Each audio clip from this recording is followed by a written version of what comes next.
Welcome back. Our next guest is an author, life coach, and he joins us to speak about how he is helping others live purposeful lives through his books. Maybe it's me, and maybe it's me too. So please welcome to the show, Russell Kirkman. Russell, welcome. Welcome. Thank you. Thank you, man. It's a pleasure to be here, man. Yeah, we're in it, man. You're always welcome to come to the show.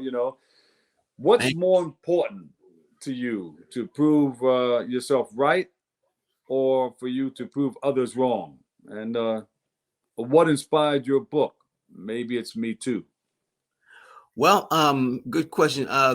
It's not important to me to prove myself right. If I feel I'm right, I'll just feel that I'm right. But and it's not important to prove others wrong.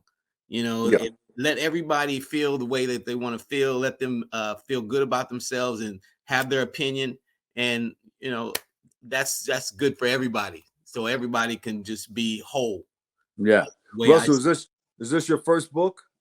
No, I have Maybe It's Me. The first book is Maybe It's Me, a blueprint to reducing stress while achieving peace in your life. And then the second book is Maybe It's Me Too, as in TOO, as in also. Yeah, Yeah. also. But I wrote the first book as a result of pursuing my happiness, my calling in life. Yeah. What a lot of people don't understand is at the age of 24, I had a near death experience where it was job related. The stress and the pressure of my job, the had just taken its toll on me, and I had what is known as a double hemothorax. And I got rushed to the hospital. I had less than 2% air capacity in both of my lungs, Wow. and a lot of people didn't think I was going to make it. But I went through the whole light experience. That's a whole nother story. But I got my health back again. 3 Yeah. months later, I was 100%. But what I didn't know is psychologically, I wasn't healed. I was healed physically, but I wasn't healed psychologically, because 25 years later, I was on the job, and I was on the phone on my job, and I heard a big bump on my door. Didn't quite understand what that was, but I was in a conversation. So when I finally opened the door, one of my colleagues, who was about 10 to 12 years younger than me, was having a heart attack. Oh my God. Yeah, and he couldn't seem to get past the fact that he had just a few days earlier, he had got put on probation. He had also got a decrease in his salary, and he got demoted, and because he had 3 months of constant decline in his performance, his numbers. But when I opened the door, he slumped into my office having this heart attack. And when I was standing over him watching the EMTs try to revive him, it brought it back to me that 25 years earlier, that was me. Yeah. And I made a decision at that moment that was it. That was it for me. I was no longer. First of all, life is too short and too fragile Hmm. to constantly be meeting the means and the interests of other people in their programs. And Ah, I decided at that point that I was going to find my happiness by finding my calling in life. And that's what I did. I finished out the rest of that week, but never looked back. never look back. So you started your own business, or is that when you decided to write the book? Well, that's when I decided to write the book. But actually, the book is a really an autobiographical account of my own pursuit to Yeah. finding my happiness. These are the chapters that I talk about in the book. These are the things that I had to go and withstand going, writing in my call, trying to Yeah. find my calling. Right. So I talk about, the stress of belief systems, the stress of marriage and relationships, the stress of conflict, the stress of friendships, the stress of sex, the whole nine. These are different things that I had to deal with in the pursuit of finding my happiness and Yeah. finding my calling in life. Right. So how did you come up with the name? Maybe it's me. Well, because as I said, I got a second chance at life. And when you get a second chance at life, you see the world through an entirely different pair of lenses than what most other people see the world. And you see the world in 3D or panoramic view. Yeah. And you tend to, just like the great scientist, physicist Albert Einstein used to say, maybe it's me. Well, Yeah. when you see the world through those lenses, you kind of question everything, because at that point, upon my return, nothing was as it seemed. Is in everyday life, nothing is as it seems to me.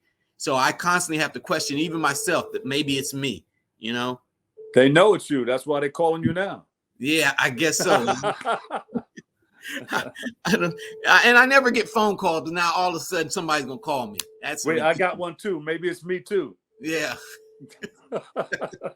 So how did you come up with maybe it's me also? Maybe it's me too. Because I had to be also a little more inclusive. Like maybe it's me too. Like maybe I'm part of the problem. Yeah.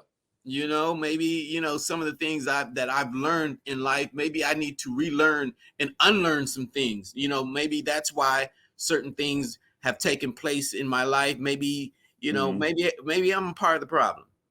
Yeah. So where do we go from here?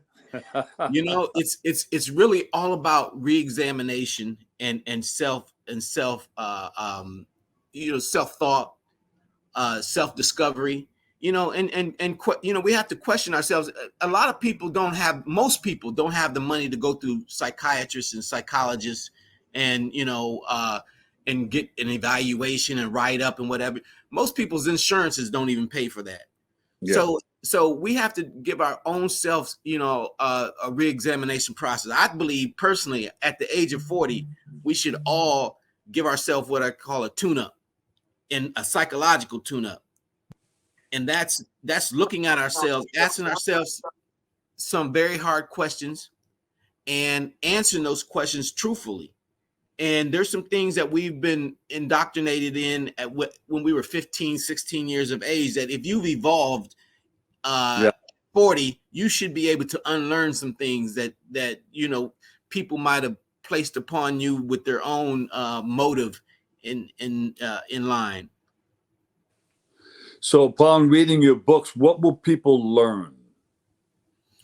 People are going to learn that it's very important to find your calling, more important than anything else, because we're here, all of us are here for a purpose. You know, we were placed on this earth. There's an old African proverb that says each and every one of us was placed on this earth with a job that you can't be fired from. So there's something that we do, that you do it, it's going to be unique to you. Yes. Nobody else can do it like you. They can do it, but they ain't going to do it like you do it. And we have to find that happy space. There's a space that we've all found ourselves in at times, and it might be only a period, a moment, or minutes, but it's what I call a happy space. And that happy space is where time stands still. Yeah. And my thing was, well, how can I expand that space so that it's not just a period, it's not just a moment, it's not just a few minutes. I want that space to be a whole day, or a whole week, or my whole life. And what I found was there's no better place than the space of your call. There's no more peaceful, loving, and rewarding space than operating from your call. That's your purpose-driven life. Yeah, exactly right. Yeah. You got it. Nobody can be. Somebody wrote a song about it. Nobody can be you but you. Exactly. And nobody can be me but you. Something like no. Yeah. One of those things. Steve Arrington. Oh, okay. Yeah. And I mean, that's why, you know, that's how I got into doing the social conscious, the music, the hip hop. I mean, I was 45 when I got into it. And I was going to the studio with young guys, and they were like, man, what's this old dude doing in here? Well, you know, now we're celebrating 50 years of hip hop. Yeah, absolutely, man. Yeah. Absolutely. And it's continuing to just get even better, you know? Yeah. What advice would you give to someone struggling in their life to find their life's purpose? Is to first of all, try to align yourself, your purpose, and find your calling. But the way you do that is you have to begin to, as I said before, go through a re-examination process, because you want to get as close to peace as you possibly can in your life. Yeah. And there's some underlying issues that we all have to deal with. You need to deal with those, you know. And there might be situations where you might feel like you're right, and you got a personal family member or somebody that you have an issue with, but handle that, you know, and take the high road if you have to, you know, but you have to handle that, because that's minutia within your system that the universe can't communicate with you because that's blocking it. It's impeding your progress in life and your calling.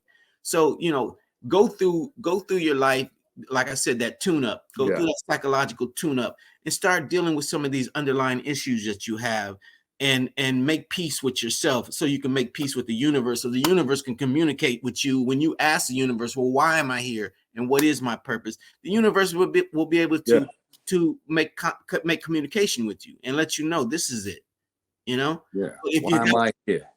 Why am I here? What's my purpose? What's my purpose? Why do you have me here? Look in the mirror. Exactly. Look in the mirror and say, who am I? What am I here for? That's it. Yeah. And the universe will communicate with you if you're actively seeking that, though. Yeah. And you'll find out what it is. And when you find out what it is, make sure it's positive and stick with it. Stick with it. That's the key. Stick with something long enough, something always happens. But make sure it's good. Make sure you're on the right track with it.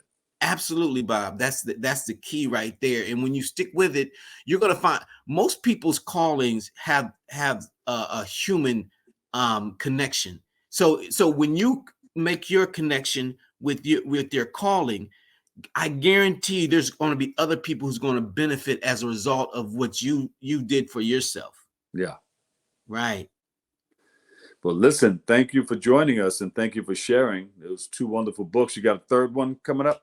I got a third one. Thinking about one? Yeah, actually, I got a children's book coming up that I'm really working with.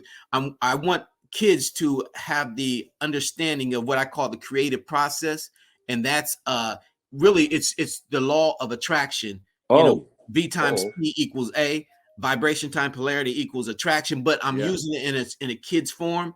So it's understanding the process of imitation, emulation, and innovation. What they call the creative process, and I'm putting it in a children's form so they can start early. Bringing, their dreams into reality. It's what you think. Exactly. And if you can believe it, you can achieve it. That's right. And whether you say you can or you can't, either way, you're right. You're right. Exactly. So say right. You can and you will. You got it, Bob. Absolutely. Hey, thank you for joining us. All right. Russell Kirkman, author. Maybe it's me, and maybe it's me too. Absolutely. Absolutely. Thank you so very much, man. It's been a pleasure, brother. Yeah. You have a website before you go? Yeah, maybeitsme.org. There you go. And they can listen to the music, read parts of the book and the whole nine. I appreciate you, man. Thank you for joining us. Thank you, brother. Peace. All right. We'll take a quick break right here. I've got more open. We'll always have it for you right here. So kick off your shoes and relax your feet as we continue next.